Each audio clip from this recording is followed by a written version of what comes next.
Modern ആയി എന്ന് പറഞ്ഞാൽ ഓണം എന്ന് പറയുന്നത് മലയാളികൾക്ക് എന്നും പ്രിയപ്പെട്ടത് തന്നെയാണ്. പത്മരാഗം പാകിയ വഴികൾ എസിയുടെ പ്രിയപ്പെട്ട പരിപാടിയുടെ ഇന്നത്തെ എപ്പിസോഡിൽ ഈ ഓണനാളിൽ നമ്മളോടൊപ്പം വിശേഷങ്ങൾ പങ്കുവയ്ക്കാൻ എത്തിയിരിക്കുന്നത് 28 വർഷങ്ങൾക്ക് മുൻപ് പത്മരാജൻ സാർ നമുക്ക് നൽകിയ സ്നേഹ സമ്മാനം പത്മശ്രീ ജയറാമേട്ടൻ. നമുക്ക് സ്വാഗതം ചെയ്യാം. ജയറാമേട്ട, പത്മരാജൻ സാറ് തിരക്കഥ എഴുതി സംവിധാനം ചെയ്ത അപരൻ എന്ന ചിത്രത്തിലൂടെ അപരനില്ലാത്ത ഒരു അഭിനേതാവിനെ നമുക്ക് സമ്മാനിച്ചു പത്മശ്രീ പത്മരാജൻ സാർ. ഇപ്പോ അപരൻ എന്ന സിനിമ എനിക്ക് തോന്നുന്നു പല നടന്മാരും നമുക്ക് ഇപ്പോ നായക സ്ഥാനം ആദ്യ സിനിമയിൽ കിട്ടിയിട്ടുള്ള ഒരുപാട് നടന്മാരുണ്ട്. ആ ഒരു ഭാഗ്യം ശ്രദ്ധിച്ചിട്ടുണ്ട്. ഇപ്പൊ നായികയുടെ കാര്യത്തിലാണെങ്കിലും നല്ല ഹീറോയിന്റെ കൂടെ ഫസ്റ്റ് ഫിലിം കിട്ടിയിട്ടുള്ളവരുണ്ട്. പക്ഷെ എനിക്ക് തോന്നുന്നു ആദ്യ സിനിമയിൽ തന്നെ രണ്ട് ശക്തമായ കഥാപാത്രങ്ങളുമായിട്ട് എത്തുന്നത് ജയറാമേട്ടൻ തന്നെയായിരിക്കും അല്ലേ? ഒന്നാമത്തെ ആദ്യം ഞാൻ ACVയോട് അല്ലെങ്കിൽ ഇത് ആരാണ് ഇതിന്റെ പിന്നിൽ നിന്നുള്ളത് ഈ പ്രോഗ്രാമിന്റെ അവരോട് എത്ര നന്ദി പറഞ്ഞാലും മതിയാവില്ല. കാരണം സാധാരണ ഓണം എന്ന് പറയുമ്പോൾ ഓണത്തെക്കുറിച്ച് അല്ലെങ്കിൽ പഴയ ഓണ ഓർമ്മകളെ കുറിച്ച് അല്ലെങ്കിൽ കുട്ടിക്കാലത്തെ ഓണത്തെക്കുറിച്ച് അല്ലെങ്കിൽ സിനിമയിലെ ഓണത്തെക്കുറിച്ച് അല്ലെങ്കിൽ കേരളവുമായിട്ട് ബന്ധപ്പെട്ട പ്രത്യേകിച്ച് ഓണം സമയമാകുമ്പോൾ എന്നെയാണ് അധികം ആളുകൾ സമീപിക്കാറ്. കാരണം ആനയും ചെണ്ടയും കേരളവുമായിട്ടുള്ള ഒരുപാട് ഒരു നൊസ്റ്റാൾജിയം പറ്റുന്ന ഒരുപാട് കാര്യങ്ങൾ പറയാൻ സാധിക്കുന്നുള്ളതുകൊണ്ട് നിറയെ പേര് വരാറുണ്ട്. പക്ഷെ അതിൽ നിന്നെല്ലാം വ്യത്യസ്തമായിട്ട് ACV പ്രാവശ്യം പത്മരാഗം പാകിയ വഴികൾ, അതായത് പത്മരാജൻ സാറിനെ കുറിച്ച്, എന്റെ ഗുരുനാഥനെ കുറിച്ച്, അല്ലെങ്കിൽ ഒരുപക്ഷെ എനിക്ക് അല്ലാതെ എനിക്കൊരു മറ്റൊരു പിതാവെന്ന് എനിക്ക് പറയാവുന്ന ആ സ്ഥാനത്ത് ആ തുല്യത്തിൽ ഞാൻ വിചാരിക്കുന്ന അദ്ദേഹത്തെക്കുറിച്ച് ഒരു പ്രോഗ്രാം ഓണത്തിന് വരുന്നു എന്നറിഞ്ഞതിൽ ഒരുപാട് സന്തോഷം. അതും പ്രത്യേകിച്ച് അദ്ദേഹവുമായിട്ട് ബന്ധപ്പെട്ട എല്ലാവരുടെ സ്റ്റേറ്റ്മെന്റും ഒക്കെ എടുത്തിട്ടുള്ളൊരു പ്രോഗ്രാം. ഒരുപാട് സന്തോഷം ഇതിൽ പങ്കെടുക്കാൻ കഴിഞ്ഞില്ല. ഞാനിത് എവിടെ എങ്ങനെ പറഞ്ഞു കൊടുക്കണം എന്ന് സത്യമായിട്ട് അറിയില്ല. ചോദിച്ചോളൂ, ഞാൻ പറയാം. ഓക്കെ, പത്മരാജൻ സാറിന്റെ മകൻ വഴിയാണ് പത്മരാജൻ സാറിന്റെ മനസ്സിലേക്ക് ജയറാമേട്ടൻ കടന്നു വരുന്നത് അല്ലെ? എങ്ങനെയായിരുന്നു ഈ ഒരു അപരൻ എന്ന് പറയുന്ന സിനിമയിൽ നമ്മൾ ശരിക്കും ശക്തമായിട്ടുള്ള രണ്ട് കഥാപാത്രങ്ങൾ, കാണാൻ പറ്റുന്ന ഒരു കഥാപാത്രം, കാണാൻ പറ്റാത്തൊരു കഥാപാത്രം ശരിക്കും. പക്ഷെ പ്രത്യക്ഷത്തിൽ വരുന്നില്ലെങ്കിലും ആ കഥാപാത്രത്തിന്റെ പ്രസൻസ് നമുക്ക് ഫീൽ ചെയ്യുന്നുണ്ട്. എന്താ പറയാ, കോലാഹലങ്ങൾ ഒപ്പിച്ചു വെക്കുന്ന ആ ഒരു കഥാപാത്രത്തിന്റെ വിശ്വനാഥനും അപ്പോ ഉത്തമനും. അപ്പോ ആ രണ്ട് കഥാപാത്രങ്ങളും ഒരാളുടെ യാതനകളും ഒരാളുടെ കോലാഹലങ്ങളും ഒക്കെ കൂടി കാണാണ്. അപ്പോ പ്രത്യക്ഷത്തിൽ വരുന്നില്ലെങ്കിൽ പോലും നമുക്കത് ഫീൽ ചെയ്യുന്നുണ്ട്. അത്രയും ശക്തമായിട്ട് ജയറാമേട്ടൻ ആ ഒരു കഥാപാത്രത്തെ അവതരിപ്പിച്ചിട്ടുണ്ട്. മകനാണ് അല്ല മകനാണോ ചോദിച്ചു? മകനാണ്. അപ്പോ ശരിക്കും പറഞ്ഞു കഴിഞ്ഞാൽ ഈ ഒരു കഥാപാത്രത്തിന് ജയറാമേട്ടന്റെ കൈകളിൽ ഏൽപ്പിക്കാൻ പത്മരാജൻ സാറിന് ഉണ്ടായ ധൈര്യം, അതിന് ഈ മകനുമായിട്ടുള്ള ബന്ധമാണോ, എങ്ങനെയായിരുന്നു ആ ഒരു എങ്ങനെയായിരുന്നു തുടക്കം എന്നുള്ളത് എനിക്ക് തോന്നുന്നു കഴിഞ്ഞ 28 വർഷമായി പല മാധ്യമങ്ങളിലൂടെയും ദൃശ്യമാധ്യമങ്ങളിലൂടെയും ഒക്കെ ഞാൻ ഒരുപാട് പ്രാവശ്യം പറഞ്ഞിട്ടുള്ളതാണ്. എങ്കിൽ പോലും അത് എത്ര പ്രാവശ്യം എത്രത്തോളം അധികം പറയാൻ എനിക്ക് സന്തോഷമുള്ള കാര്യം തന്നെയാണ്. കാരണം ജീവിതത്തിൽ ഒരിക്കലും മറക്കാൻ കഴിയാത്ത നിമിഷങ്ങളായിരുന്നു അതൊക്കെ. കലാഭവന്റെ മിമിക്രിയുമായിട്ട് നടക്കുന്ന കാലഘട്ടത്തിൽ സിനിമ എന്ന് പറയുന്ന സ്വപ്നം ഏതൊരു ചെറുപ്പക്കാരന്റെയും മനസ്സിലുള്ള പോലെ എന്റെ മനസ്സിലുണ്ടായിരുന്നു. പക്ഷെ അത് ഒരാളെ ചെന്ന് കാണുകയോ ഒരു ചാൻസ് ചോദിച്ചോ മദിരാശിയിലേക്ക് പോവുകയോ അങ്ങനൊരു അതൊന്നും എന്റെ ജീവിതത്തിൽ ഉണ്ടായിട്ടില്ല. ആകെ സിനിമയുമായിട്ടുള്ള ബന്ധം എന്ന് പറയുന്നത് എന്റെ വല്യച്ഛൻ ശ്രീ മലയാറ്റൂർ രാമകൃഷ്ണൻ അവറുകൾ. ഞാൻ അദ്ദേഹത്തോട് കുറെ പ്രാവശ്യം ചോദിച്ചിട്ടുണ്ട് എനിക്ക് സിനിമയിൽ അഭിനയിക്കാൻ ഒരു ചാൻസ് മേടിച്ചു തരുമെന്നുള്ളത്. അതല്ലാതെ മറ്റാരോടെങ്കിലും ഒരു സംവിധായകന്റെ അടുത്ത് പോയിട്ട് സിനിമയ്ക്ക് വേണ്ടി ഒരു ചാൻസ് ചോദിക്കുന്നൊരു ഇത് എനിക്കുണ്ടായിട്ടില്ല. അങ്ങനെ ഇരിക്കുന്ന അവസരത്തിലാണ് കലാഭവന്റെ മിമിക്രി എക്കാലഘട്ടത്ത് വീഡിയോ കാസറ്റ് ഇറങ്ങിയ സമയമായിരുന്നു. അപ്പോ വളരെ ഫേമസ് ആയിട്ട് എനിക്ക് തോന്നുന്നു ഇന്നൊരു സിനിമ എത്രത്തോളം പോപ്പുലർ ആവുമോ അതിനേക്കാളൊക്കെ ഒരുപാട് ഉയരങ്ങളിൽ ഏത് ലൈബ്രറിയിൽ ചെന്ന് ചോദിച്ചാലും കലാഭവന്റെ മിമിക്രി കാസറ്റ് കിട്ടാനില്ല. അങ്ങനത്തെ ഒരു അവസ്ഥ ഉണ്ടായിരുന്ന സമയത്താണ് ഞങ്ങൾ അവതരിപ്പിച്ച ഈ പ്രോഗ്രാം വളരെ ഫേമസ് ആയിട്ട് നാട്ടിലെല്ലാ സ്ഥലത്തും ഉള്ളപ്പോൾ പത്മനാഭൻ സാറിന്റെ മകൻ അനന്ത പത്മനാഭൻ ഈ കാസറ്റ് മേടിച്ചിട്ട് അപ്പോ തന്റെ പുതിയ ചിത്രത്തിൽ അഭിനയിക്കുന്ന ഒരു നായകൻ ഒരു പുതുമുഖമായിരിക്കണമെന്ന് തീരുമാനത്തോടുകൂടി പത്മനാഭൻ സാറും പുതുമുഖമാണെങ്കിൽ ആ സിനിമ ചെയ്യാൻ ഞാൻ തയ്യാറെന്ന് പറഞ്ഞ് എന്റെ മറ്റൊരു ഗുരുനാഥനായ ശ്രീ ഹരിപ്പോത്തൻ അവർകൾ, അങ്ങനെയാണെങ്കിൽ ഞങ്ങൾ ഡിസ്ട്രിബ്യൂഷൻ എടുക്കാന്ന് പറഞ്ഞിട്ട് തോംസൺ ഫിലിംസിന്റെ ബാബു മേനോൻ അവരൊക്കെ ചേർന്നിട്ട് അങ്ങനെ ഒരു വലിയ സംഘം ആളുകൾ മലയാള സിനിമയുടെ ഏറ്റവും ക്രീമായിട്ടുള്ള അവരെല്ലാവരും കൂടി പുതിയൊരാളെ വെച്ച് ചെയ്യാൻ തയ്യാറാണെന്ന് ഇരിക്കുന്നൊരു അവസരത്തിൽ പത്മനാഭൻ സാർ ഒരുപാട് പേരെ പരീക്ഷിച്ച് നോക്കിയുണ്ടായി. അങ്ങനെയാണ് മകൻ ഒരു ദിവസം രാത്രി ഈ കാസറ്റ് സാറിനെ കൊണ്ട് കാണിച്ചപ്പോൾ സാറ് പറഞ്ഞു, മിമിക്രി എന്ന് പറയുന്നത് എനിക്ക് ഇഷ്ടപ്പെടാത്തൊരു കലയാണ്. കാരണം സ്വന്തം ഐഡന്റിറ്റി ഇല്ലാത്തൊരു കലയാണ്. വേറൊരാളെ പോലെ കാണിക്കുക, വേറൊരാളെ പോലെ ഇത് ചെയ്യുക. അപ്പൊ അതുകൊണ്ട് എനിക്കിത് കാണാൻ താല്പര്യമില്ല എന്ന് പറഞ്ഞു. അപ്പോ അനന്തപത്മനാഭൻ ആ കാസറ്റ് തിരിച്ച് ലൈബ്രറി കൊടുക്കാതെ ഏകദേശം ഒരു 7-8 ദിവസത്തോളം കയ്യിൽ സൂക്ഷിച്ചു വെച്ചിട്ട് സാറിന്റെ ഒരു നല്ല മൂടുള്ള സമയത്ത് സാറിനെ കാണിച്ചിട്ട് ഇങ്ങനെ പറഞ്ഞു, എനിക്ക് വേണ്ടി ഒന്ന് കാണൂ, അതിന് വേണ്ടിട്ട് നീ ഇതുവരെ ഇത് തിരിച്ചു കൊടുത്തില്ലേ? ഞാൻ തിരിച്ചു കൊടുത്തിട്ടില്ല, എനിക്ക് വേണ്ടി അതിനകത്തൊരു ആളുണ്ട്, ഒന്ന് കാണൂ. എന്താ അയാളുടെ പേര്? ജയറാം എന്നാണ് പേര്. ശരി നേട്. അങ്ങനെയാണ് ഫസ്റ്റ് എന്റെ മുഖം കശാലത്തെ ഗുരുനാഥൻ കാണുന്നത്. അപ്പോ അവിടെ വെച്ച് അദ്ദേഹത്തിന് ഇഷ്ടപ്പെട്ടോ എന്തോ എനിക്കറിയില്ല. അടുത്ത ദിവസം രാവിലെ വളരെ യാദൃശ്ചികമായിട്ട് തിരുവനന്തപുരം മ്യൂസിയത്തിൽ അദ്ദേഹം രാവിലെ ഒരു പ്രഭാത സവാരിക്ക് നടക്കാൻ ഇറങ്ങിയപ്പോൾ എന്റെ വല്യച്ഛൻ ശ്രീ മലയാറ്റൂരും അവർ ഒരുമിച്ചായിരുന്നു നടത്തം. അപ്പൊ വെറുതെ നടന്നുകൊണ്ടിരുന്നപ്പോൾ വല്യച്ഛൻ ഇങ്ങനെ ചോദിക്കുകയുണ്ടായി, എന്റെ ഒരു അനന്തരവനുണ്ട്, പഠിത്തമൊക്കെ കഴിഞ്ഞു, അവന് സിനിമയിൽ അഭിനയിക്കുന്നത് ഭയങ്കര മോഹമാണ്, അപ്പനൊരു ചാൻസ് കൊടുത്തിരുന്നത് നന്നായിരുന്നു, എന്താ അവന്റെ പേര് ചോദിച്ചു. ജയറാം എന്നാണെന്ന് പറയും. അപ്പൊ പെട്ടെന്ന് കോർഡിനേഷനിൽ പുള്ളി ഇപ്പൊ എന്ത് ചെയ്യുന്നു എന്താ ചോദിച്ചപ്പോ രണ്ടുപേരും പറയാൻ ഉദ്ദേശിച്ച കാര്യവും രണ്ടും ഏകദേശം ഒരേപോലെ വന്നു. ഞാൻ ഇന്നലെയാണ് അവന്റെ ഒരു കാസറ്റ് കണ്ടത്. കൊള്ളാം, അവന്റെ അഡ്രസ് എനിക്കൊന്ന് വേണമെന്ന് പറഞ്ഞിട്ടാണ് ആദ്യമായിട്ട് എനിക്ക് ഒരു ടെലഗ്രാം എന്റെ കൊച്ചു പെരുമ്പാവൂരിലേക്ക് എത്തുന്നത്. ജയറാം ആനന്ദ് കാലടി റോഡ് പെരുമ്പാവൂർ എന്നുള്ള വിലാസത്തിൽ. അന്നൊക്കെ ടെലഗ്രാം വരിക എന്ന് പറഞ്ഞാൽ ആള് തട്ടിപ്പോയാലും മറ്റു കാര്യത്തിലേക്ക് വരിക. അപ്പോ പെട്ടെന്ന് ടെലഗ്രാം വന്നിട്ട് പോസ്റ്റ്മാൻ കുട്ടപ്പൻ ടെലഗ്രാമായിട്ട് വീട്ടിൽ വന്നിട്ട് ഇത് എന്തായിരിക്കും കാര്യം എന്ന് ഞാനും നോക്കിയപ്പോൾ, come on meet me at Aishwarya apartment flat number so Jagathy, Padmarajan film director. അപ്പൊ ഞാൻ ഒരിക്കലും ഇത് വിശ്വസിച്ചില്ല. കാരണം പത്മരാജൻ സാറിനെ പോലെ മലയാള സിനിമയുടെ ഏറ്റവും മുകളിൽ നിൽക്കുന്ന അദ്ദേഹം എനിക്ക് വേണ്ടി എന്നെ തപ്പി എന്റെ പെരുമ്പാവൂരിലേക്ക് ഒരു ടെലഗ്രാം അയക്കുക എന്ന് പറഞ്ഞാൽ എനിക്കത് വിശ്വസിക്കാൻ കഴിഞ്ഞില്ല. സോ ഞാനതങ്ങനെ മനസ്സിൽ നിന്ന് വിട്ടു. പിന്നീടാണ് ഒരു 3-4 ദിവസം കഴിഞ്ഞപ്പോൾ എന്റെ വല്യച്ഛന്റെ ഒരു ഫോൺ എനിക്ക് വരുന്നത്. എന്താണ് നീ പറഞ്ഞൊരു വാക്ക് ഒരാളൊരു ടെലഗ്രാം അയച്ചാൽ ഒരു മറുപടി അയക്കാനുള്ള ഒരു സാമാന്യ മര്യാദ പോലും കാണിക്കണ്ടേ? പത്മനാഭൻ നിനക്കൊരു ടെലഗ്രാം അടിച്ചിട്ട് എന്താ നീ ചെയ്യാത്തത് ചോദിച്ചു. ഞാൻ പറഞ്ഞു, അത് പത്മനാഭൻ സാറാണെന്നോ എനിക്കറിയില്ല, എന്നെ പറ്റിക്കാൻ വേണ്ടി ആരോ ചെയ്തതെന്ന് ഞാൻ വിചാരിച്ചത്. അപ്പൊ അങ്ങനെയാണ് ഞാൻ ആദ്യമായിട്ട് തിരുവനന്തപുരത്ത് ജഗതിയിലുള്ള സാറിന്റെ ഫ്ളാറ്റിലേക്ക് ചെന്ന് സാറിനെ ഫസ്റ്റ് കാണാൻ ചെല്ലുന്നത്. പിന്നീട് അങ്ങോട്ടുള്ള കാര്യങ്ങൾ എനിക്ക് തോന്നുന്നു ACVയുടെ ഒരു എപ്പിസോഡ് പോരാ എനിക്കിത് പറഞ്ഞു തീരണമെങ്കിൽ. ഞാനിത് വാദോരാതെ പറഞ്ഞുകൊണ്ടിരിക്കും. അദ്ദേഹം പിന്നീട് എന്നെ കണ്ടുമുട്ടിയതും അതിനുശേഷം ഫോട്ടോസ് എടുത്തതും ഞാൻ അവിടെ ചെന്നപ്പോൾ ഫസ്റ്റ് ഞാൻ വേറെ ഡ്രസ്സുകളൊന്നും കൊണ്ടുവരുന്നില്ല. അപ്പൊ അതുകൊണ്ട് തന്നെ അനന്തപത്മനാഭന്റെ വേഷങ്ങളായിരുന്നു എനിക്ക് ഫസ്റ്റ്. അദ്ദേഹത്തിന്റെ ഷർട്ടുകൾ ഇട്ടിട്ടാണ് ഞാൻ തുടങ്ങിയത്. അതേപോലെ തന്നെ പൂജപ്പുരയിലുള്ള പത്മനാഭ സാറിന്റെ വീടിന് മുമ്പിൽ. അപ്പൊ അത് കഴിഞ്ഞപ്പോ സാർ എന്നോട് ചോദിച്ചതാണ്, നിന്റെ മിമിക്രി വീട്ടിൽ എല്ലാവർക്കും ഭയങ്കര ഇഷ്ടമാണ്, എന്റെ ഭാര്യയ്ക്കും മോൾക്കും ഒക്കെ മാധവിക്കുട്ടിക്കൊക്കെ കാണണമെന്നുണ്ട്, നിനക്ക് കാണിക്കാൻ ബുദ്ധിമുട്ടുണ്ടോന്ന് ചോദിച്ചു. അയ്യോ സാർ എന്തായി പറയുന്നത് കാണിക്കാൻ.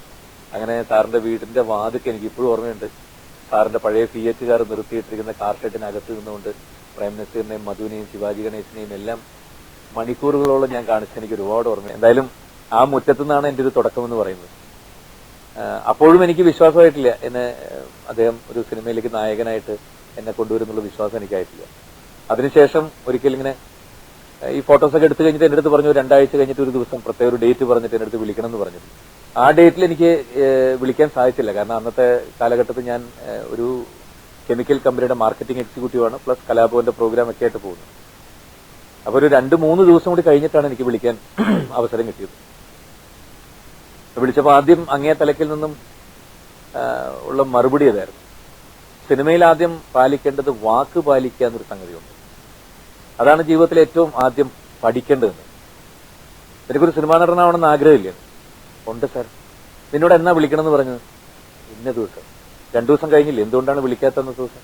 സാർ ഞാൻ ഈ മിമിക്രി ഒക്കെ ആയിട്ട് ഇങ്ങനെ കറങ്ങിയപ്പോൾ അറിയാതെ വിട്ടുപോയതാണ്. ആ ശരി, എന്തായാലും ഞാൻ ഇനി ഒരു കാര്യം പറയുന്നത് വളരെ ശ്രദ്ധിച്ചു കേൾക്കണം. വേണമെങ്കിൽ നിന്റെ അച്ഛനോടും അമ്മയോടും മാത്രം പറഞ്ഞോ, വേറെ പുറമെ ഒരാൾ പോലും ഇത് അറിയരുത്. ഞാൻ അപ്പോഴൊക്കെ വളരെ ക്യൂരിയോസിറ്റിയാണ്, എന്താണ് പറയാൻ പോകുന്നത്? ഫോണിന്റെ അങ്ങേ തലക്കിലാണ്. ഞാൻ എന്താണ് സാർ? എന്റെ അടുത്ത ചിത്രത്തിലെ നായകൻ നീയാണ്. ഞാൻ വിചാരിച്ചൊരു 2 മിനിറ്റിന്റെ സാർ പോസ്റ്റ് എന്ന് പറയുന്നത് എന്തെങ്കിലും ഞാൻ വിചാരിക്കുന്നു. എന്റെ അടുത്ത ചിത്രത്തിലെ നായകൻ നീയാണ്. അപ്പൊ അത് ഇപ്പൊ പുറത്ത് പറയണ്ട, കാരണം അത് നമ്മളൊരു വളരെ സസ്പെൻസ് ആയിട്ട് വെച്ചിട്ട് പുതിയൊരാളെ നമുക്ക് ഇൻട്രൊഡ്യൂസ് ചെയ്യാനുള്ള. ഇത് ഇന്ന ദിവസമാണ് ഷൂട്ടിംഗ് തുടങ്ങാൻ ഉദ്ദേശിക്കുന്നത്, ഇതിനകത്ത് ഇന്ന ആൾക്കാരൊക്കെയാണ്. അതൊക്കെ പറഞ്ഞു. അത് കഴിഞ്ഞിട്ട് നിനക്ക് നീന്താൻ അറിയാമോ? ആഹാ. സാർ വെള്ളത്തിലിട്ടാ പൊങ്ങിക്കിടക്കുന്നതല്ലാതെ എനിക്ക് ഒരു ശക്തമായിട്ടുള്ള നീന്തലൊന്നും എനിക്ക് വലിയ വിഷമില്ല. എങ്കിൽ നീ നീന്തൽ പഠിക്കണം. കാരണം എന്റെ അടുത്ത ചിത്രത്തിലെ നായകനും നീയാണ്. ഓ, ഇത് രണ്ടും കൂടി ഒരുമിച്ച് കേൾക്കുകയാണ്. അടുത്ത ചിത്രത്തിൽ നീ കടലിൽ നീന്തേണ്ടതാണ്. അപ്പൊ അതും കൂടി പഠിച്ചിരിക്കുന്നത്. അപ്പൊ എനിക്ക് എന്റെ സെൻസ് ഒക്കെ പോയി. പെട്ടെന്ന് ഇവിടെ നിന്നുള്ള ഒരു കിളി പോയി പോയില്ലേ, കട്ടായി പോയി. ഞാൻ കേൾക്കണത് സത്യമാണോ അല്ല ഞാൻ വേറെ വല്ല സ്വപ്നത്തിലാണോ പിച്ച് നോക്കുക. പിന്നെ നീ എന്താന്നും വേണ്ട. ഇല്ല സാർ, ഇല്ല ഞാൻ കേൾക്കുന്നുണ്ടല്ല. സാധാരണ ഒരു സിനിമയുടെ നായകൻ എന്ന് പറയുമ്പോ തന്നെ നമ്മുടെ കിളി പോകും. നമ്മുടെ കിളി പോയി. ഇതിപ്പോ രണ്ടാമത്തെ സിനിമയുടെ നായകൻ. അയ്യോ അതാണ്. അപ്പോ മൊത്തത്തില് ഒരു സ്റ്റണ്ടായിപ്പോയ അവസ്ഥയായിരുന്നു. ഇത് ആരോടും പറയരുതെന്നും പറഞ്ഞിട്ടുണ്ട്. അതെ, പക്ഷെ ആരോട് പറയരുതെന്നും പറഞ്ഞിട്ടുണ്ട്. അപ്പൊ അതൊക്കെ ജീവിതത്തിൽ മറക്കാൻ പറ്റാത്ത ദിവസങ്ങളാണ് എന്റെ. ഞാനതാ പറഞ്ഞത്, ഇത് അപരനെ കുറിച്ചും അല്ലെങ്കിൽ പത്മനാഭൻ സാറിനെ കുറിച്ചും അല്ലെങ്കിൽ ആ വീടിനെ കുറിച്ചും ചേച്ചിയെ കുറിച്ചും അനന്തപത്മനാഭനെ കുറിച്ചും മാധവിക്കുട്ടിയെ കുറിച്ചൊക്കെ പറയാൻ തുടങ്ങിയാൽ എനിക്ക് വാക്കുകളില്ല. ഒരുപാട് ദിവസങ്ങളോളം എനിക്ക് പറയേണ്ടി വരും. അപ്പൊ അതുകൊണ്ട് അപരന്റെ വിശേഷങ്ങൾ ഇതൊക്കെയാണ്. അങ്ങനെയാണ് 1987 അവസാന കാലഘട്ടങ്ങളിലാണ് അങ്ങനെ അപരെന്നുള്ള സിനിമയിലെ നായകനായിട്ട് ഞാൻ എത്തിപ്പെടുന്നത്. പക്ഷേ ഷൂട്ടിംഗ് പിന്നെയും കുറച്ച് വൈകി. കാരണം കലാഭവന്റെ രണ്ടാമത്തെ ഗൾഫ് പര്യടനമായിട്ട് വീണ്ടും എനിക്ക് പോകേണ്ടി വന്നു. അപ്പോ ഞാനിത് നേരത്തെ സാറിനോട് പറഞ്ഞിരുന്നില്ല. അപ്പോ സാറിന് അതും ഭയങ്കര വിഷമമായിരുന്നു. അപ്പോ ഒഴിവാക്കാൻ പറ്റുമോ ചോദിച്ചു. ഞാൻ പറഞ്ഞു ഇല്ല, നേരത്തെ എല്ലാം അഭിലച്ചനുമായിട്ടൊക്കെ സൈൻ ചെയ്തതാണ്. എന്നാൽ ശരി പോയിട്ട് വരും എന്ന് പറഞ്ഞു. അപ്പൊ അങ്ങനെ പോയിട്ട് തിരിച്ചു വന്ന് ഇപ്പോഴും എനിക്ക് ഓർമ്മയുണ്ട്, 1988 ഡിസംബർ മാസം 31 പുതിയ വർഷം പിറക്കാൻ പോകുന്ന സമയത്ത് കലാഭവന്റെ വാതിക്കെ ഇറങ്ങിയിട്ട് അവിടെ നിന്ന് കടയിൽ നിന്നുമാണ് ഞാൻ രണ്ടാമത് സാറിന് ഫോൺ ചെയ്തത്. 64515 എന്നുള്ളതാണ് സാറിന്റെ അന്നത്തെ നമ്പർ. അപ്പോ അത് വിളിച്ചത് 0471644515. അപ്പൊ അത് വിളിച്ചു കഴിഞ്ഞിട്ട് ഞാൻ സാർ ജയറാമാണ്, എത്തിയോ ദുബായ് പരിപാടിയൊക്കെ കഴിഞ്ഞിട്ട് എങ്ങനെയുണ്ടായിരുന്നു? നന്നായിരുന്നു. ഇന്നൊരു കാര്യം ചെയ്തോളൂ, അച്ഛനോട് അമ്മയോടൊക്കെ പറഞ്ഞിട്ട് ഐശ്വര്യമായിട്ട് തിരുവനന്തപുരത്തേക്ക് ഒക്കെ പാക്ക് ചെയ്ത് വണ്ടി കയറിക്കൊള്ളാൻ പറഞ്ഞു. അങ്ങനെയാണ് ആദ്യത്തെ ചിത്രത്തിന്റെ ഷൂട്ടിങ്ങിന് വേണ്ടിയിട്ട് കയറുന്നത്. ഫെബ്രുവരി 18 ഷൂട്ടിംഗ് തുടങ്ങുന്നത്. ഉദയ സ്റ്റുഡിയോയിൽ വെച്ചിട്ടായിരുന്നു ഷൂട്ടിംഗ് തുടങ്ങിയത്. ഫെബ്രുവരി 17 ഇപ്പോഴും ഞാൻ മറക്കില്ല. കാരണം ഫെബ്രുവരി 17 1988 ഫെബ്രുവരി 17 മുതുകുളത്തുള്ള സാറിന്റെ വീട്ടിലേക്ക് ഞാൻ ആദ്യമായി ചെല്ലുന്നതും അന്ന് ജീവിച്ചിരുന്ന സാറിന്റെ അമ്മയുടെ കാലിൽ തൊട്ട് അനുഗ്രഹം മേടിച്ചിട്ട് ഉദയ സ്റ്റുഡിയോയിലേക്ക്. അതും മലയാളികൾ എക്കാലത്തും ഒരു സ്വപ്നമായി വിചാരിച്ചിട്ടുള്ള ഉദയ സ്റ്റുഡിയോ. അതിനകത്തേക്ക് വലതുകാല് വെച്ച് തൊട്ട് തൊഴുത് കയറാനുള്ള ഭാഗ്യം ഉണ്ടായതും 1988 ഫെബ്രുവരി മാസം 17 ഇതൊക്കെയാണ് അപരനെ കുറിച്ചുള്ള ഓർമ്മകൾ. പിന്നീട് ഷൂട്ടിംഗ് തുടങ്ങിയതും എന്റെ ഭാര്യയെ കണ്ടതും കണ്ടുമുട്ടിയതും അങ്ങനെ പറയുകയാണെങ്കിൽ അവിടെ നിന്ന് ഒരുപാട് കഥകൾ പറയാം. ഈ ഒരു സിനിമയിലൂടെ തന്നെയാണ് ഈ സംഭവ വികാസങ്ങളൊക്കെ നടക്കുന്നത്. എല്ലാം നടക്കുന്നത് ഫസ്റ്റ് ഫിലിം തന്നെ. ഇപ്പോ അപരൻ എന്ന് പറഞ്ഞ സിനിമയില് ഇപ്പോ ലൊക്കേഷനിൽ വന്ന വിശേഷം വരെ എത്തി. ഫസ്റ്റ് സീൻ ഒരാൾക്കത് മറക്കാൻ പറ്റാത്തൊരു ഇതായിരിക്കും. ഇപ്പോ കലാഭവനിൽ ഒരുപാട് സ്റ്റേജിൽ പെർഫോം ചെയ്തിട്ടുണ്ട്. എന്നിരുന്നാലും സിനിമയിൽ ആദ്യമായിട്ടെന്ന് പറയുമ്പോൾ അതും പത്മരാജൻ സാറിന്റെ പോലെ ഒരു സംവിധായകന്റെ മുന്നിൽ എന്ന് പറയുമ്പോൾ ഏതായിരുന്നു ആ സീൻ? ഫെബ്രുവരി 18 വൈകിട്ട് 6:30 നെടുമുടി എന്ന് പറയുന്ന ആലപ്പുഴയ്ക്കപ്പുറമുള്ള നമ്മുടെ സാക്ഷാൽ നെടുമുടി വേണുവിന്റെ സ്വന്തം സ്ഥലമായിട്ടുള്ള നെടുമുടിയിലെ കൊട്ടാരം ഭഗവതി ക്ഷേത്രം എന്ന് പറയുന്ന, നെടുമുടി വേണുവൊക്കെ ജനിച്ചു വളർന്ന അദ്ദേഹത്തിന്റെ വീടിന്റെ മുറ്റത്തുള്ള ക്ഷേത്രത്തിന്റെ അവിടെ നിന്ന് കൃത്യം 6:30 നട തുറക്കുമ്പോൾ നടയിലേക്ക് നോക്കി ദേവി രക്ഷിക്കണേ, ഇതായിരുന്നു ആദ്യത്തെ. ഫസ്റ്റ് ടേക്കിൽ നോക്കിയാണ്. ഫസ്റ്റ് ടേക്കിൽ ഇത് ഫുൾ ഷൂട്ടും ആലപ്പുഴ ഇല്ല, പകുതി ഭാഗത്തോളം ആലപ്പുഴയും അതിനുശേഷം എറണാകുളത്ത് നവോദയ സ്റ്റുഡിയോയും പിന്നെ കുറച്ച് കോതമംഗലം അങ്ങനെയുള്ള സ്ഥലങ്ങളിലൊക്കെ ആയിരുന്നു. ഏകദേശം എത്ര ടൈം എടുത്തു ഷൂട്ടിംഗ്? അന്നൊക്കെ വളരെ ദിവസങ്ങൾ കുറവല്ലേ. ഒരു സിനിമ എന്ന് പറയുന്നത് മാക്സിമം ഒരു 20-22 ദിവസം, 25 ദിവസത്തിൽ താഴെയാണല്ല ഉള്ളത്. ഒരു കഥയെ കുറിച്ച് പത്മരാജൻ സാർ പറഞ്ഞു തരുമ്പോൾ ആ ഒരു കഥാപാത്രത്തെ ഉൾക്കൊള്ളാൻ അത് എത്രമാത്രം സഹായിച്ചിരുന്നു? എങ്ങനെയായിരുന്നു സാർ പറഞ്ഞു തരുന്ന ആ ഒരു രീതി? അതൊക്കെ ഭയങ്കരമാണ് കേട്ടോ. അത് എന്താ പറയാ, ഞാനത് ഇപ്പോ ഭയങ്കര ഒരു സ്വകാര്യ അഹങ്കാരമായിട്ട് തന്നെ പറയാം. നമുക്കൊക്കെ അത് അനുഭവിക്കാൻ കഴിഞ്ഞു എന്നുള്ളത് ഒരു വലിയ സന്തോഷമാണ്. ഒരു പക്ഷേ മമ്മൂക്കാക്ക് ആ ഭാഗ്യം ഉണ്ടായിട്ടുണ്ട്, ലാലേട്ടൻ ഉണ്ടായിട്ടുണ്ട്, എനിക്കുണ്ടായിട്ടുണ്ട്, സുരേഷ് ഗോപിക്ക് ഉണ്ടായിട്ടുണ്ട്. ഒരുപക്ഷെ ആ ഭാഗ്യം അതിന് ശേഷം ഉണ്ടായിട്ടുള്ള നായകനന്ദന്മാർക്ക് ഇനി കിട്ടില്ല. അത് കാരണം ഒരു കമാൻഡിങ് പവറും ഒരു സാധനം പറഞ്ഞു തരുമ്പോൾ അത് എത്രത്തോളം ഒരാളുടെ ഒരു ആക്ടറുടെ മനസ്സിലേക്ക് അത് കയറുന്നുള്ളത് അത് ഞാൻ പറഞ്ഞാൽ നന്നാവില്ല. അത് ഒരുപക്ഷെ അദ്ദേഹം ജീവിച്ചില്ലെങ്കിൽ അദ്ദേഹം തന്നെ പറഞ്ഞാലേ നന്നാവുള്ളൂ. അതാണ് അയ്യോ ഭയങ്കര ഒരു പവറാണ് സാർ പറഞ്ഞു തരുന്നത്. സാറിന്റെ സ്ക്രിപ്റ്റിലുള്ള അതേ പവറാണ് സാർ അത് കൺവേ ചെയ്യുമ്പോഴും. ഇപ്പോ അഭിനയിക്കുമ്പോ ഒരു നടന്റേതായിട്ടുള്ള സ്വാതന്ത്ര്യങ്ങള് തരാറുണ്ടോ സാർ? അതോ സാറിന്റെ മനസ്സിൽ വ്യക്തമായിട്ടുള്ള ഒരു രൂപമുണ്ട് ഈ കഥാപാത്രം? ആദ്യത്തെ സിനിമയിൽ സത്യം പറഞ്ഞാൽ എനിക്ക് ഭയങ്കര പേടിയായിരുന്നു. പേടിച്ചിട്ട് കുറച്ചു നേരം കഴിഞ്ഞപ്പോൾ അദ്ദേഹം തന്നെ പറഞ്ഞിങ്ങനെ ഇങ്ങനെ നെർവസ് ആയിട്ട് ഇങ്ങനെ പേടിക്കാതെ ചെയ്തോളാൻ പറഞ്ഞു. എങ്കിലും എനിക്കെന്തോ രണ്ടാമത്തെ സിനിമയും കഴിഞ്ഞ് ഇന്നലെ എന്നുള്ള സിനിമ കഴിയുന്നവരെ എനിക്ക് സത്യം പറഞ്ഞ പേടി. ഈ പത്മരാജൻ സാറിന്റെ ചിരിച്ച മുഖങ്ങള് ചിത്രങ്ങൾ അധികം കണ്ടിട്ടില്ല ശരിക്കും. ആണോ? അയ്യോ സാർ ചിരിക്കുന്നത് നമുക്ക് എന്താ പറയാ, ഇപ്പൊ രണ്ടാമത്തെ സിനിമ കഴിഞ്ഞിട്ടും അത്രയും അടുത്ത് ഇടപഴകിയിട്ടും ജയറാമേട്ടന്റെ പേടി മാറിയില്ല. പക്ഷെ നമുക്ക് കാണുമ്പോ കുറച്ച് കർക്കശ സ്വഭാവമുള്ള ഒരു രൂപത്തിൽ സാറിന് അങ്ങനെ തോന്നുമെങ്കിലും എന്റെ അടുത്ത് ഇടയ്ക്ക് വളരെ ജോളി ആയിരിക്കും ഇങ്ങനെ പറയും, പ്രൈം മിനിസ്റ്ററിനെ ഒന്ന് കാണിക്കടാ പറയും. അപ്പൊ പ്രൈം മിനിസ്റ്ററിനെ കാണിക്കുമ്പോ അങ്ങനെ ചിരിയുണ്ട്. ഇപ്പോ അപരൻ എന്ന് പറഞ്ഞ സിനിമയില് മറ്റ് നടന്മാര് അത് പറയണോ? ആദ്യ സിനിമയില് അച്ഛനായിട്ട് മധുസാറ്, അതെ, സുകുമാരി ചേച്ചി, എന്റെ ഹീറോയിൻ എന്നുള്ള സ്ഥാനത്ത് ശോഭന, എന്റെ സിസ്റ്റർ ആയിട്ടുള്ള സ്ഥാനത്ത് അശ്വതി. പിന്നെ ഒന്ന് ആലോചിച്ച് നോക്കാം, മലയാളത്തിലെ ഏറ്റവും ഇത്രയും വലിയ നടന്മാരോടൊപ്പം ആദ്യത്തെ സിനിമ ചെയ്യാനുള്ളൊരു ഭാഗ്യം ഉണ്ടാവും. ആ എക്സ്പീരിയൻസും എന്താ പറയാ, ഞാൻ പറഞ്ഞില്ലേ ഒരുപാട് സിനിമകള്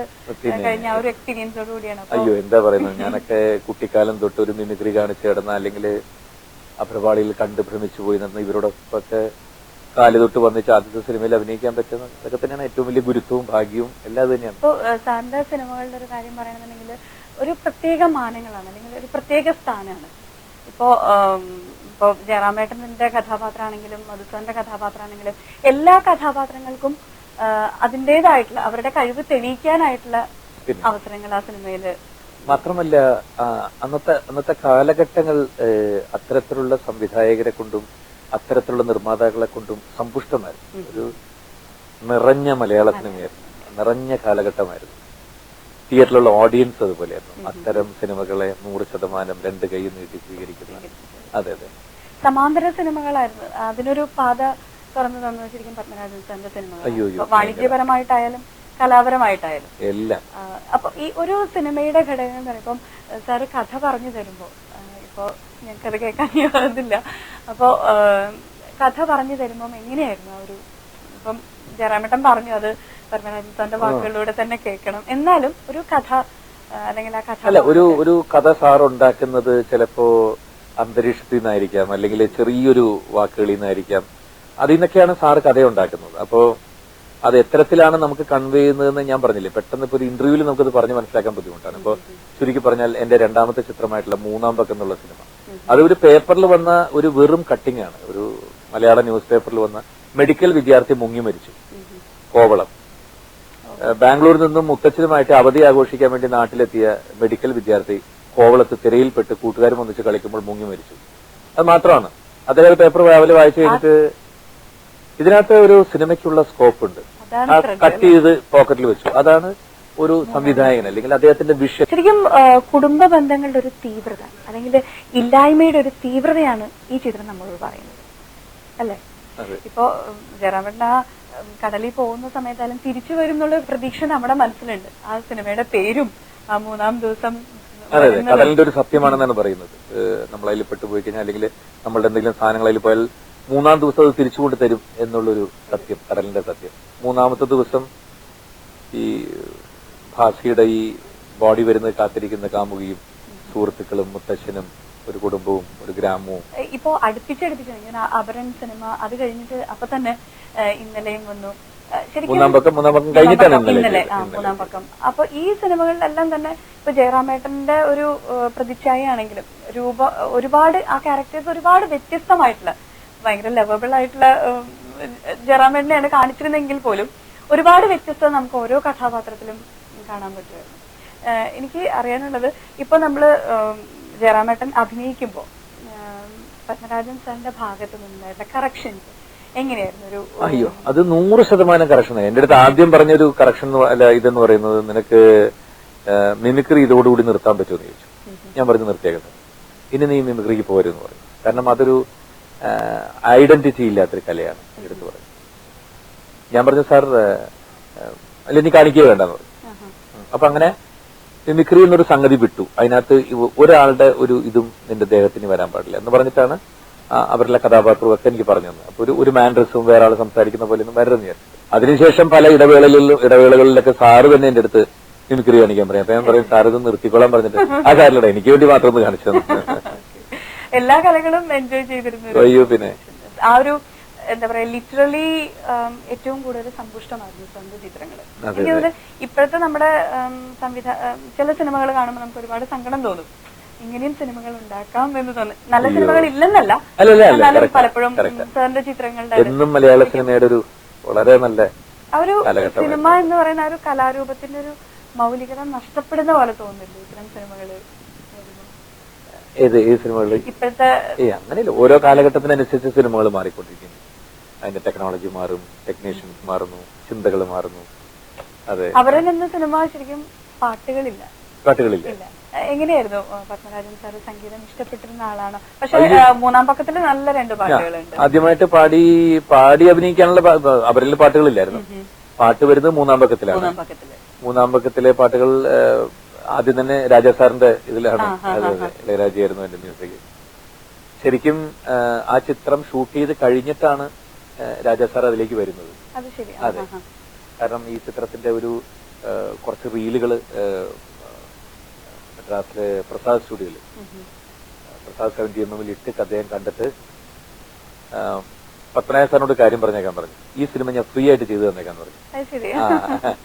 പിന്നീട് അദ്ദേഹം പൈസ മേടിച്ചത് എന്താണെന്ന് എനിക്ക് അറിഞ്ഞൂടാ. പക്ഷെ ഇത് അന്ന് ഞാൻ അവിടെ പറഞ്ഞു കേട്ട കാര്യമാണ്. കാരണം അവസാനത്തെ കുറച്ച് റീലുകൾ മാത്രം കണ്ടിട്ട്, കടലും അതും കണ്ടിട്ട് എനിക്ക് സിനിമ ചെയ്യാൻ പുതിയ ഞാൻ ചെയ്തു തരാന്ന് പറഞ്ഞിട്ട് രാജാ അതിന്റെ മ്യൂസിക് ഭയങ്കര ശ്രീകുമാരൻ തമ്പി ഹോണ്ടിങ് ആയിട്ടുള്ള ഒന്ന് പാടുവോ? ഉണരുമീ ഗാനം വേണുഗോപാലിന് സ്റ്റേറ്റ് കിട്ടുന്നുണ്ട്. പിന്നെ മറ്റൊരു പാട്ട് താമരക്കിളി പാടുന്നു. എല്ലാ പാട്ടുകളും എന്താ പറയാ, നമ്മുടെ ഇപ്പോഴത്തെ പാട്ടുകൾ നമ്മൾ കേൾക്കുമ്പോ ഒരു പ്രാവശ്യം നമ്മുടെ മനസ്സിലൊന്ന് നോക്കി നല്ല പാട്ട് എന്നുള്ള രീതിയിൽ നമ്മൾ അങ്ങോട്ട് വിട്ടുകളയും. പക്ഷെ ഈ പാട്ടുകളൊക്കെ കേട്ട് കഴിഞ്ഞാൽ നമുക്ക് ഇപ്പോഴും ആ പാട്ടുകൾ നമ്മുടെ മനസ്സിൽ വരുന്നത്. പാട്ടുകൾ ശരിക്കും ഇന്നലെ എന്നുള്ള സിനിമയിലെ പാട്ടുകളായിരുന്നു. ഇന്നലെ എന്താ വെച്ചാല് വിഷ്വൽ ബ്യൂട്ടിയും പാട്ടുകളും അതിന്റെ സിറ്റുവേഷൻസും പെരുമ്പാവൂർ രവീന്ദ്രനാഥിന്റെ മ്യൂസിക്കാണ് എന്ന് പറയുന്ന ഒരു സിനിമ. ശരിക്കും എനിക്ക് തോന്നുന്നു ഇപ്പോഴും അതിന്റെ റിലേറ്റഡ് ആയിട്ടുള്ള സിനിമകൾ നമുക്ക് വന്നുകൊണ്ടിരിക്കുന്നു. അന്നത്തെ കാലത്ത് പത്മരാജൻ സാർ ചെയ്ത, കാരണം ഓർമ്മ നമുക്ക് എന്നും നമ്മൾ ഇഷ്ടപ്പെടുന്നത്, ഓർമ്മിക്കാൻ ഇഷ്ടപ്പെടാത്ത ആരുമില്ല. ഓർമ്മകളെ ഇന്നലെകളാണ് നമ്മൾ സ്നേഹിക്കുന്നത്. ശരിക്കും അതിന്റെ ഒരു ബന്ധം അവിടെ മുറിഞ്ഞു പോകുന്ന, ഒരു ഞരമ്പ് അവിടെ മുറിഞ്ഞു പോകുന്നൊരു ഇതാണ് ആ ഇന്നലകളിലൂടെ സിനിമകളിലൂടെ ശരിക്കും കാണിക്കുന്നത്. അല്ല, സാറിന്റെ ഒരു അദ്ദേഹത്തിന്റെ ഒരു വിഷൻ ഞാനിങ്ങനെ ആലോചിക്കുന്നത്. അപ്പൊ ആ സിനിമയുടെ ഷൂട്ടിങ്ങുമായിട്ട് ബന്ധപ്പെട്ട കാര്യങ്ങൾ പറയണമെങ്കിൽ ഒരുപാട് പറയണം. കാരണം മർക്കാര എന്നുള്ള സ്ഥലത്തായിരുന്നു, കൂർഗ് എന്നുള്ള സ്ഥലത്തായിരുന്നു. രസകരമായിട്ടുള്ള ദിവസങ്ങൾ, ഓരോ രാവും പകലും ഞങ്ങൾക്ക് അത്ര രസകരമായിട്ടുള്ള ദിവസങ്ങളായിരുന്നു. അപ്പോ അതിനകത്ത് പ്രത്യേകിച്ച് എടുത്ത് പറയേണ്ടത് ഞാൻ പറഞ്ഞില്ലേ, നേരത്തെ പറഞ്ഞ പാട്ടും അതിന്റെ വിഷ്വൽസും ബ്യൂട്ടിയും എല്ലാം. അതിനകത്തുള്ള ദിവസങ്ങളിൽ എടുത്തു പറയേണ്ടത് സുരേഷ് ഗോപിയുടെ കല്യാണം നിശ്ചയിച്ച സമയമായിരുന്നു. അപ്പോ ഓരോ ദിവസവും സുരേഷിന് വൈഫിന് ഫോൺ ചെയ്യാൻ വേണ്ടിയിട്ട് ഇവരുടെ പ്രേമസല്ലാപത്തിന് ഏകദേശം ഒരു 3.5-4 മണിക്കൂറോളം രാത്രി. കാരണം ഞങ്ങൾ താമസിക്കുന്ന സ്ഥലത്ത് STD ബൂത്ത് ഇല്ല. ഇന്നത്തെ പോലെ കുട്ടികൾക്ക് മൊബൈലിൽ അങ്ങോട്ട് വിളിക്കാൻ പറ്റില്ലല്ലോ. അന്ന് STD ബൂത്ത് കൂർഗിൽ മർക്കാര ടൗണിൽ പോകണം. ആ ടൗണിൽ പോയിട്ട് ആ കട തുറപ്പിച്ച് രാത്രി ഏകദേശം ഷൂട്ടിംഗ് കഴിഞ്ഞിട്ട് 9 മണിക്ക് പോയിട്ട് രാധികമായിട്ട് സുരേഷ് സംസാരിക്കാൻ തുടങ്ങി. അത് ചിലപ്പോ 12-1 മണി വരെ ഇരിക്കും. ആ തണുപ്പത്ത് ഞാൻ മാത്രമാണ് അവന് കാവലായിട്ട് കൂട്ടി. പാർവതി ചേച്ചിയും ഒരുപാട് സപ്പോർട്ട് ചെയ്തിട്ടുണ്ട് അല്ലേ? അതുണ്ട് ഈ ഒരു റിലേഷൻ. അതെ. ആദ്യം എനിക്ക് രാധി ചേച്ചി ആദ്യം കാണുന്നത് പാർവതി ചേച്ചിയാണ്, എന്നിട്ടാണ് അല്ലേ സഹോദരി എന്നുള്ള രീതി. അപ്പൊ ഇന്നലെ ഷൂട്ടിംഗ് കഴിഞ്ഞപ്പോ അതിലെ ഏറ്റവും ഒരു ആ സിനിമയുടെ ഒരു കാതലായിട്ടുള്ളൊരു സംഗതി എന്ന് പറഞ്ഞാൽ സുരേഷിന്റെ ഭാര്യയായിട്ടുള്ള കല്യാണം കഴിച്ച ആ കുട്ടി ശോഭനയുടെ കഥാപാത്രം എന്റെ കൂടെ ഇപ്പൊ താമസിക്കുന്നു. ആ കുട്ടി എന്നെ വിട്ട് പോകരുതേ എന്നുള്ളത് എന്റെ പ്രാർത്ഥനയാണ്, അന്വേഷിച്ചാരും വരരുതേ എന്നുള്ളത്. ആ സമയത്താണ് സുരേഷിന്റെ ക്യാരക്ടർ വരുന്നത്, അന്വേഷിച്ച് മർക്കാരയിൽ എത്തിപ്പെടുന്നത്. അപ്പോ ഒരു ഗസ്റ്റ് ഹൗസിൽ വെച്ച് കണ്ട ശേഷം നിങ്ങൾ ഉദ്ദേശിക്കുന്ന കുട്ടി അതാവാൻ വഴിയില്ല എന്നൊക്കെ ഞാൻ പറയുമ്പോഴും സുരേഷ് പറയുന്നു അതെന്തായാലും കണ്ടു കഴിഞ്ഞ് തീരുമാനിക്കല്ലോ, അവൾ എന്റെ ഇതാണെങ്കിൽ അവൾ എന്തായാലും എന്നെ തിരിച്ചറിയാതിരിക്കില്ല, നമുക്ക് അങ്ങോട്ട് പോകാമെന്ന് പറഞ്ഞു തുടങ്ങി. ആ സിനിമയുടെ ഒരു മ്യൂസിക്കും ആ സിനിമയുടെ ഒരു വിഷ്വൽസും എല്ലാം അത് ഏതൊരു മലയാളിക്കും ജീവിതത്തിൽ എന്നും ഓർത്തു വെക്കാവുന്ന, സിനിമയെ സ്നേഹിക്കുന്ന ഏതൊരാൾക്കും. അത് ഞാൻ അഭിനയിച്ച സിനിമയായതുകൊണ്ട് പറയുന്നില്ല. ഞങ്ങൾ രണ്ടുപേരും കൂടി കാറിൽ വന്നിറങ്ങുമ്പോൾ ശോഭന ഓടി ഗേറ്റിലേക്ക് വരും. പെട്ടെന്ന് സുരേഷിനെ തിരിച്ചറിയുന്നില്ല എന്നുള്ളത് സുരേഷിന് മനസ്സിലാവും. ഞങ്ങൾ ഒരുമിച്ച് അകത്തേക്ക് പോകുന്നു, ഇരിക്കാൻ പറയുന്നു. വളരെ ഭയങ്കര മൂമെന്റ്സ് ആണ് അതിനകത്ത്. അത് കഴിഞ്ഞിട്ട് അകത്ത് പോയിട്ട് സുരേഷിനെ തിരിച്ചറിയുന്നില്ല എന്ന് അറിഞ്ഞോട് കൂടിയിട്ടുള്ള എന്റെ സന്തോഷത്തിൽ ഞങ്ങൾ തമ്മിൽ ഹഗ് ചെയ്ത് കെട്ടിപ്പിടിച്ചിട്ട് അവളുടെ പൊട്ടൊക്കെ എന്റെ മുഖത്തൊക്കെ ആയതൊക്കെ തുടച്ചിട്ട് ഞാൻ തിരിച്ചു വരുമ്പോ സുരേഷ് അത്രയും നേരം കണ്ണു നിറഞ്ഞ് കണ്ടോണ്ടിരുന്ന സ്വന്തം താലി കെട്ടിയ ഭാര്യയാണ് പെട്ടെന്ന് എന്നെ മറച്ചിട്ട് അത് പേഴ്സണകത്ത് വെച്ചിട്ട് ആ സമയത്ത് സുരേഷിന്റെ പെർഫോമൻസും എവർഗ്രീനാണ്. അത് ഇന്ന് കാണുമ്പോഴും ഭയങ്കരമാണ്. നിങ്ങൾ ഉദ്ദേശിക്കുന്ന കുട്ടി ഇവളല്ലല്ലോ എന്ന് പറയുമ്പോ സുരേഷ് ഭയങ്കര, ഞാൻ പറഞ്ഞതിന്റെ കണ്ണ് അപ്പൊ അങ്ങനത്തെ ഒരു ഭയങ്കരമായിട്ടുള്ളൊരു മൂഡ് ക്രിയേറ്റ് ചെയ്യുന്നത് അതാണ് ഒരു ഡയറക്ടർ എന്ന് പറയുന്നത്. വേറെ എങ്ങനെ വേണമെങ്കിൽ അതിന്റെ വിഷ്വൽസ് തിങ്ക് ചെയ്യാം, വേറെ ടൈപ്പിൽ ചെയ്യാം, ഇങ്ങനെ ചെയ്യാം. ഓരോ ആളുടെ ഭാവന ഓരോ സംസാരിക്കും. അപ്പോ പത്മനാഭൻ സാർ എന്ന് പറയുന്ന മലയാളത്തിന്റെ എക്കാലത്തെയും ഗന്ധർവന്റെ ആ ഒരു വിഷ്വൽസ് അല്ലെങ്കിൽ വിഷനായിരുന്നു ആ ഇന്നലെ എന്നുള്ള ചിത്രത്തിന്റെ. അതിനുശേഷവും ഞാൻ പറയാൻ വന്നത് സിനിമ തിയേറ്ററുകളിൽ എത്തി ഫസ്റ്റ് ഷോ കഴിയുമ്പോൾ സാറ് പറഞ്ഞ വാക്കതായിരുന്നു, എന്താടാ ടെൻഷൻ ഉണ്ടോ എന്റെ അടുത്ത് ചോദിച്ചു. ഞാൻ പറഞ്ഞു ഉണ്ട് സാർ, ഭയങ്കര ടെൻഷൻ ഉണ്ട്. അവള് സുരേഷ് ഗോപിയുടെ കൂടെ പോണമെന്ന് ജനം ആഗ്രഹിച്ചാൽ സിനിമ ചിലപ്പോൾ പൊട്ടിപ്പോവും. അവള് നിന്റെ കൂടെ തന്നെ ഇരിക്കുന്നത് ആൾക്കാർക്ക് സന്തോഷമാണെങ്കിൽ സിനിമയോടുകൂടെ ധൈര്യമായിട്ടിരിക്കുന്നത്.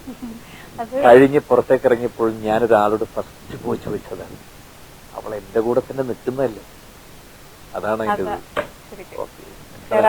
സുരേഷ് ചേട്ടന്റെ കൂടെ ഇറങ്ങി പോരുമായിരുന്നെങ്കിൽ നമുക്ക് അത്ര ഫീൽ ചെയ്യില്ല. അതാണ് അവൾ അങ്ങോട്ട് ഇറങ്ങി പോയിരുന്നെങ്കിൽ കണ്ടു കഴിഞ്ഞ് പോയിരുന്നില്ല. അല്ല, രണ്ട് ബന്ധങ്ങളുടെയും ഒരാൾക്ക് നഷ്ടപ്പെടുന്നതിന്റെയും തിരിച്ച് കിട്ടുന്നതിന്റെയും എന്താ പറയാ ഒരു ദൃശ്യഭാഷ പത്മരാജൻ സാറിന്റെ എന്താ പറയാ, നമുക്ക് ഒരുപാട് നല്ല സിനിമകൾ ഉണ്ടെങ്കിലും ഇനിയും ഒരുപാട് നല്ല സിനിമകൾ ഉണ്ടായേനെ അല്ലേ. എന്തായാലും എനിക്ക് പറയാൻ ഈ 3 സിനിമകളേ ഉള്ളൂ. കാരണം അതിനുശേഷം എത്രയോ സിനിമകൾ എനിക്ക് കിട്ടിയേനെ.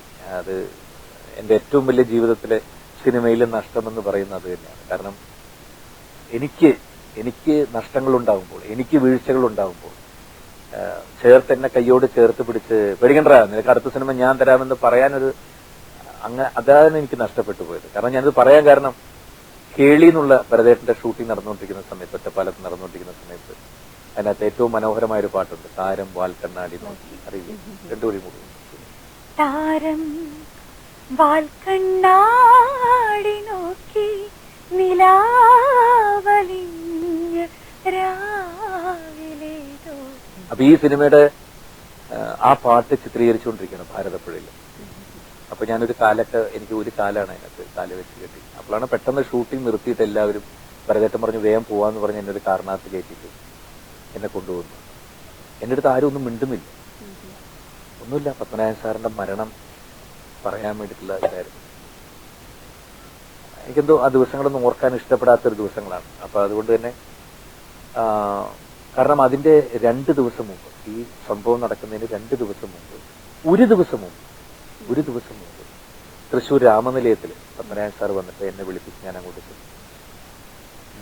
നിനക്ക് 3-4 സിനിമകളായി ഫെയിലിയറാണ് അല്ലടാ?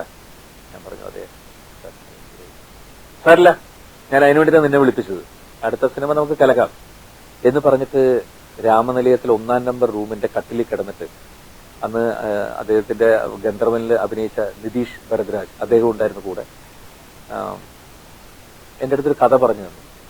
അതായത് ഇന്ത്യൻ സ്പോർട്സ് ടീം, അപ്പൊ ഞാൻ വന്ന് ഈ ഡീപ്പായിട്ടുള്ള സ്വിമ്മിങ്ങിൽ പങ്കെടുത്ത് ഇന്ത്യൻ ടീമിലുണ്ടായിരുന്നിട്ട് എന്റെ ചെവിടിന്റെ ഇയർ ഡ്രം പൊട്ടിപ്പോയിട്ട് ഇന്ത്യൻ ടീമിൽ നിന്ന് പുറത്താക്കി. ഇപ്പോ ഇന്ത്യൻ ടീമിന്റെ മാനേജറിനെ കേരളത്തിൽ നിന്നും ഡൽഹിക്ക് ഒരു നാഷണൽ മീറ്റിന് പോകുന്ന ഒരു ടീം, സ്പോർട്സ് അത്ലറ്റ്സ് അതിനകത്ത് എല്ലാം ഉണ്ട്.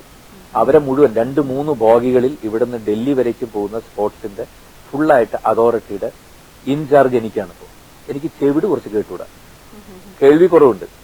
അങ്ങനെ ഇതിൽ കൊണ്ടുപോകുന്നതും ഇതിനിടയ്ക്ക് നടക്കുന്ന പ്രശ്നങ്ങളും ഇതിനിടയ്ക്ക് നടക്കുന്ന മർഡറും ആ മർഡറിൽ ഞാൻ ഇതാവുന്നതും അതിനകത്ത് അഭിനയിക്കാനിരുന്നത് ഇന്ത്യയുടെ PT ഉഷയും MD വത്സമ്മയും അങ്ങനെയുള്ള ഒരുപാട് പേര് അഭിനയിക്കായിരുന്നതാണ് അതിനകത്ത്.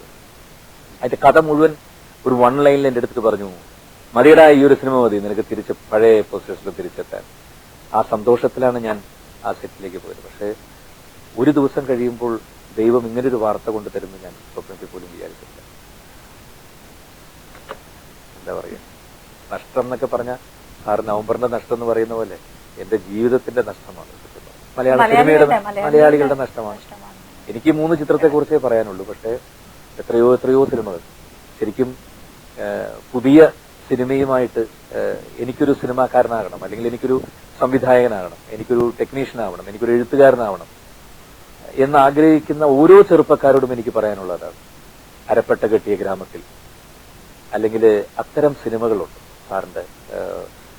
ഞാൻ പറയുന്ന പ്രത്യേകിച്ച് അരപ്പട്ട കെട്ടിയ ഗ്രാമത്തിൽ, നമ്മുടെ നമുക്ക് പാർക്കാൻ മുന്തിരിത്തോപ്പുകൾ, ഞാൻ കുറച്ച് സിനിമകളുടെ ലിസ്റ്റ് പറയാം. അതൊക്കെ തീർച്ചയായിട്ടും ഒരു ലിസ്റ്റ് എടുത്തു വെച്ച്, സാറിന്റെ പഴയ സിനിമകൾ ലിസ്റ്റ് എടുത്തു വെച്ച് എന്നും സൂക്ഷിച്ച് ഒരു ഇതുപോലെ കണ്ട് പഠിക്കാവുന്നതാണ്. നിങ്ങൾക്ക് പുതിയ ആൾക്കാർ വരുന്നവർക്ക് എങ്ങനെ ഒരു സംവിധായകന്റെ ഇത് എങ്ങനെയായിരിക്കണം എന്നുള്ളത് ഒരു ലൈബ്രറി പോലെ സൂക്ഷിച്ചു വെക്കാവും. പത്മനാഭൻ സാറിന്റെ സിനിമകളെ കുറിച്ച് പറയുമ്പോൾ ഈ 3 സിനിമകൾ അഭിനയിക്കാനുള്ള ഭാഗ്യം എനിക്കുണ്ടായിട്ടുള്ളൂ. പക്ഷേ ആ 3 സിനിമകളിലെ മറ്റൊരു ഭാഗ്യം, ആദ്യത്തെ സിനിമയിൽ മധുസാറിന്റെ കൂടെ അഭിനയിക്കാനുള്ള ഒരു ഭാഗ്യമുണ്ടായി, സുകുമാരി ചേച്ചി അമ്മയായിട്ട്, അങ്ങനത്തെ ഒരു ഭാഗ്യമുണ്ടായി.